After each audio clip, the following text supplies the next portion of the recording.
মহিলারা কানের দুল, নাকের দুল,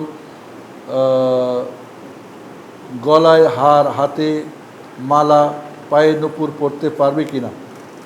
পারবে না, না পরতেই হবে।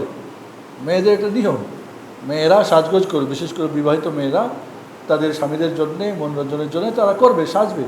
তবে অবশ্যই এই সাজগোজটা শরিয়া বিরোধী যেন না হয়। আপনি এখন গলায় কিছু পরবেন, ক্রুশ দেওয়া আছে, আপনি নূপুর পরবেন, সেখানে তাজবির লা ইলাহা ইল্লাল্লাহ লেখা আছে, না, যেটা শরিয়াসম্মত না, বা সিংহের ছবি দেওয়া আছে, এমন যেন না হয়। শরিয়াসম্মত যেন হয় এবং মাহরাম পুরুষরা যেন দেখে, স্বামী এবং মাহরাম যাদের সঙ্গে বিয়ে হারাম, ভাই আছে, ভাতিজা আছে, ভাগিনা আছে, আপু, চাচা আছে, যাদের সঙ্গে তার ভাগিনা আছে, যাদের সঙ্গে প্রকাশ করা যায়।